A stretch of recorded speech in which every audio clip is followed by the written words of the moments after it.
আসসালামু আলাইকুম। সবার আগে বাছাই করা ১০টি আন্তর্জাতিক খবর জানিয়ে দেব। প্রথমেই থাকছে শিরোনাম। তবে তার আগে অনুরোধ থাকবে ভিডিওটিতে একটি লাইক দিবেন।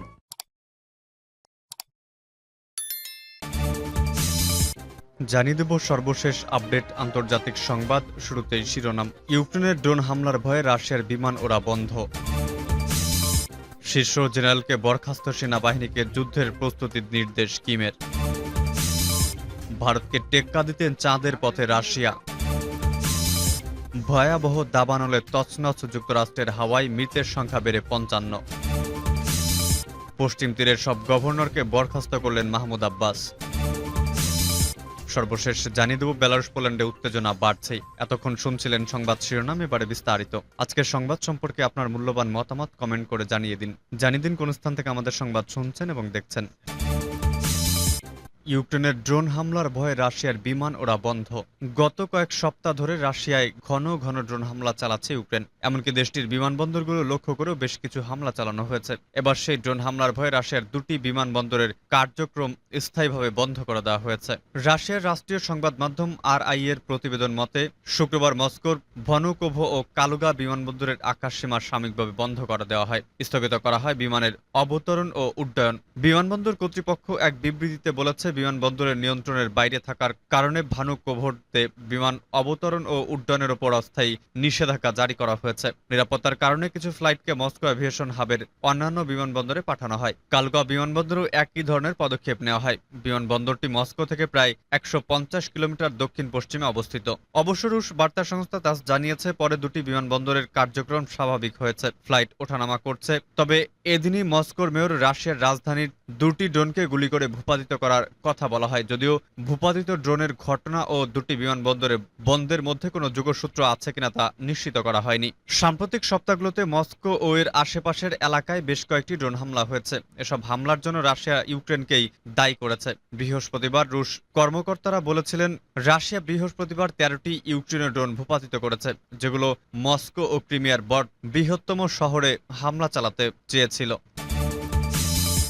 শীর্ষ জেনারেলকে বরখাস্ত সেনাবাহিনীকে যুদ্ধের প্রস্তুতির নির্দেশ কিমের। উত্তর কোরিয়ার সামরিক বাহিনীর chief of the general staff পাক সু ইলকে বরখাস্ত করেছেন দেশটির সর্বোচ্চ নেতা কিম জং উন। একই সঙ্গে যুক্তরাষ্ট্র ও দক্ষিণ কোরিয়াকে মোকাবিলায় অস্ত্রের উৎপাদন ও সামরিক মহড়া বাড়ানোর নির্দেশ দিয়েছেন তিনি। বৃহস্পতিবার উত্তর কোরিয়ার রাষ্ট্রীয় বার্তা সংস্থা কেসিএন এর বরাতে এসব তথ্য জানিয়েছে রয়টার্স। বুধবার সেন্ট্রাল মিলিটারি কমিশনের এক বৈঠকে অংশ নিয়ে তিনি উত্তর কোরিয়ার অস্ত্রের উৎপাদন ও সামরিক মহড়া বাড়ানোর নির্দেশ দিয়েছেন কিম। ওই বৈঠকে শত্রুদের মোকাবিলায় পাল্টা ব্যবস্থা নেওয়ার পরিকল্পনা নিয়ে আলোচনা হয়েছে বলে প্রতিবেদনে বলা হয়েছে, তবে নির্দিষ্ট কোনো দেশের নাম নেওয়া হয়নি। সাম্প্রতিক সময় কোরিয়া উপদ্বীপে একের পর এক সামরিক মহড়া চালিয়ে আসছে যুক্তরাষ্ট্র ও দক্ষিণ কোরিয়া। তাদের সঙ্গে যোগ দিচ্ছে জাপানের সেনাবাহিনীও। নিজেরা পরোক্ষভাবে কিছু না বললেও আন্তর্জাতিক সব গণমাধ্যম বলছে, পিয়ংইয়ং এর হুমকি মোকাবেলায় মহড়া চালাচ্ছে দেশগুলো। এদিকে উত্তর কোরিয়ার রাষ্ট্রীয় গণমাধ্যম কেসিএনএ জানায়, দেশটির সামরিক বাহিনীর শীর্ষ জেনারেল পাক সু ইলকে বরখাস্ত করেছেন কিম। গেল ৭ মাস ধরে দায়িত্ব পালন করছিলেন তিনি।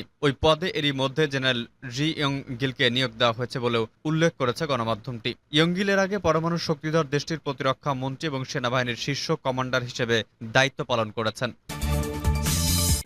ভারতকে টেক্কা দিতে চাঁদের পথে রাশিয়া।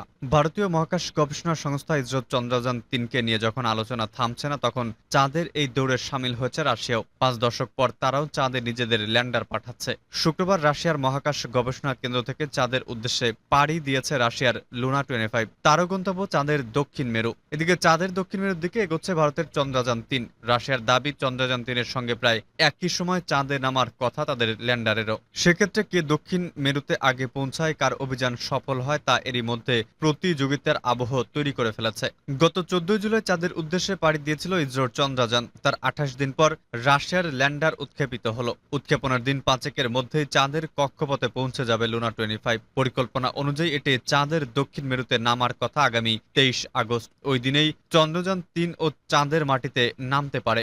রাশিয়ার মহাকাশ গবেষণা সংস্থার রসকমস পক্ষ থেকে দাবি করা হয়েছে, উৎক্ষেপণের ৫ দিনের মধ্যে চাঁদের কক্ষপথে পৌঁছাবে পৌঁছাবে লুনা 25। তারপর চাঁদের কক্ষপথ ধরে দক্ষিণ মেরুর কাছাকাছি পৌঁছাতে আরো 5 থেকে 7 দিন সময় নেবে। চাঁদের দক্ষিণ মেরু এখনো অনাবিষ্কৃত।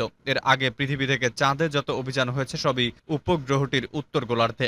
দক্ষিণ মেরু চিরকালীন অন্ধকারে নিমজ্জিত, সেখানে সূর্যের আলো পড়ে না। পুরো বরফের চাদরে আচ্ছাদিত এই অংশ অত্যন্ত দুর্গম। সে কারণেই এখন পর্যন্ত এখানে কোনো অভিযান সফল হয়নি। 4 বছর আগে চাঁদের দক্ষিণ মেরুতে সফট ল্যান্ডিং এর সময় ব্যর্থ হয়েছিল চন্দ্রযান-2। যদিও রাশিয়া জানিয়ে দিয়েছে ল্যান্ডিং এর সময় প্রায় একই হওয়ার সত্ত্বেও ভারতের চন্দ্র অভিযানের পথে রুশ ল্যান্ডার কোনো প্রতিবন্ধকতা তৈরি করবে না। চন্দ্রযান-3 ও লুনা 25 একে অপরের সঙ্গে ধাক্কা খাওয়ারও কোনো সম্ভাবনা নেই। চাঁদের অনাবিষ্কৃত দক্ষিণ মেরুতে চন্দ্রযান-3 এর আগে যদি লুনা 25 সফলভাবে অবতরণ করতে পারে তবে ইতিহাস তৈরি হবে। দক্ষিণ মেরুর সফল অভিযানের কৃতিত্ব সেক্ষেত্রে যাবে রাশিয়ার দখলে। ভয়াবহ দাবানলে তছনছ যুক্তরাষ্ট্রের হাওয়াই, মৃতের সংখ্যা বেড়ে 55 জন। হাওয়াই রাজ্যের মাউই কাউন্টিতে এক ভয়াবহ দাবানলে পর্যন্ত মারা গেছে 55 জন। আরো কয়েকশো লোক এখনো নিখোঁজ এবং অগ্নি নির্বাপন কর্মীরা এখনো আগুন নিয়ন্ত্রণের চেষ্টা করছেন। গভর্নর জোস গ্রিন দিনটিকে হৃদয় বিদারক দিন হিসেবে উল্লেখ করে জানিয়েছেন যে রাজ্যের ঐতিহাসিক নগরী লাহাইনার অন্তত 1700 ঘরবাড়ি ধ্বংস হয়েছে এবং শহরটির 80% এলাকা আগুনে নিশ্চিহ্ন হয়ে গেছে। গত মঙ্গলবার এই দাবানলের সূত্রপাত হয়েছিল এবং পরে হ্যারিকেন ডোরার প্রভাবে তৈরি হওয়া প্রচণ্ড বাতাসের কারণে ব্যাপকভাবে ছড়িয়ে পড়ে। এরপর কর্তৃপক্ষ প্রায় 14,000 পর্যটককে সেখান থেকে সরিয়ে নেয়। তবে বিদ্যুৎ ও ইন্টারনেট না থাকায় এখনও অনেক মানুষের সন্ধান পায়নি কর্তৃপক্ষ। পশ্চিম তীরের সব গভর্নরকে বরখাস্ত করলেন মাহমুদ আব্বাস। ফিলিস্তিনের অধিকৃত পশ্চিম তীরের প্রায় সব গভর্নরকে বরখাস্ত করেছেন প্রেসিডেন্ট মাহমুদ আব্বাস। স্বায়ত্তশাসনে ব্যর্থতা ও ফিলিস্তিনের রাজনৈতিক অঙ্গনে পরিবর্তনের লক্ষ্যে আব্বাস বৃহস্পতিবার এ পদক্ষেপ নিয়েছেন বলে জানা গেছে। আল জাজিরার এক প্রতিবেদনে বলা হয়, অধিকৃত এলাকায় ফিলিস্তিন প্রশাসনের আওতাধীন 8টি প্রদেশের গভর্নরদের বরখাস্ত করে একটি ডিক্রিতে সই করেছেন আব্বাস। বরখাস্ত করা গভর্নরদের মধ্যে নাবলুস, জেনিন ও তুলকারেমের গভর্নররাও রয়েছেন। এসব এলাকায় সম্প্রতি ব্যাপক ক্ষোভের সৃষ্টি হয়েছে। তবে ফিলিস্তিনি কর্তৃপক্ষের রাজধানী রামাল্লাহ সহ 3টি প্রদেশের গভর্নর দায়িত্বে বহাল রয়েছেন। বরখাস্ত করা গভর্নরদের স্থলে নতুন গভর্নরদের নিয়োগের জন্য একটি কমিটি গঠন করেছেন মাহমুদ আব্বাস। এদিকে গভর্নরদের বরখাস্ত করা হলেও বাস্তবে অবস্থার কোনো উন্নতি হবে না বলে ধারণা করা হচ্ছে, কারণ ফিলিস্তিনি কর্তৃপক্ষের প্রতি ফিলিস্তিনিদের তেমন কোনো সমর্থন নেই। এছাড়া ইসরায়েলের কট্টর ডানপন্থী সরকার নানা বিধিনিষেধ আরোপ করে ফিলিস্তিনি কর্তৃপক্ষের ক্ষমতা আরও কমিয়ে দিয়েছে। আব্বাস তার ডিক্রির মাধ্যমে গাজা উপত্যকার 4 গভর্নরকেও বরখাস্ত করেছেন। তবে এর বাস্তব কোনো প্রভাব নেই, কারণ 2007 সালে হামাস উপত্যকাটির নিয়ন্ত্রণ গ্রহণ করার পর থেকে এখানে আব্বাসের শাসন ক্ষমতা কেবল প্রতীকীভাবেই রয়েছে। বেলারুশ পোল্যান্ডে উত্তেজনা বাড়ছেই।